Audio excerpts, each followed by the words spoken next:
Rannsóknin snýst að meta lagaumhverfi húsnæðismarkaðarins á Íslandi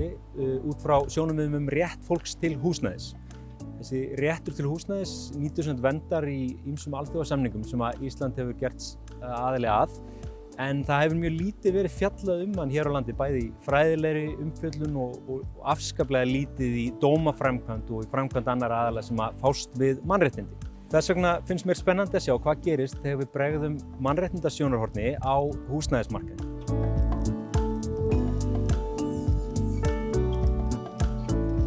Réttindin sem kannski fyrst kom upp í hugan á húsnæðismarkaði eru alltaf eignaréttindi leigusala, eignaréttindi þeirra sem eiga húsnæði eða eignaréttindi banka eða annarra fjármögnunaraðila sem fjármagna lánin sem standa að baki þessu öllu saman. En réttur til húsnæðis snýst þá líka að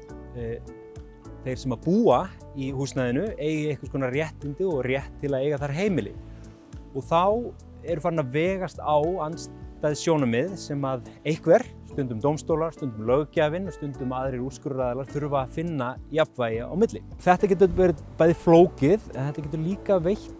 smá nýja innsýn í það hvernig við ættum að hanna húsnæðismarkaðinn, hvernig við ættum að tryggja að markaðurinn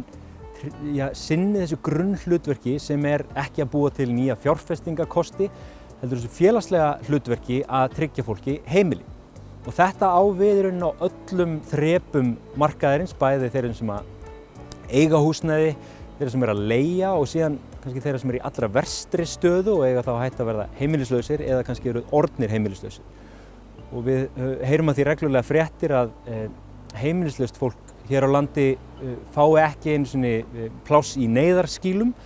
og það hluti af því sem þessi réttur til húsnæðis talinn vernda, að leggja þá skyldu á ríkisvaldið að koma fólki úr aðstæðum þar sem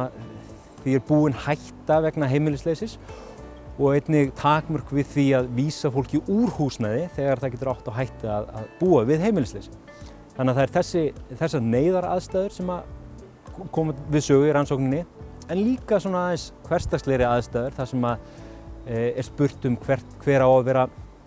byrði húsnæðiskostnaðar í heimilisbókhaldinu og hvaða skyldur ríkið hefur til þess að hanna markaðinn með reglusetningu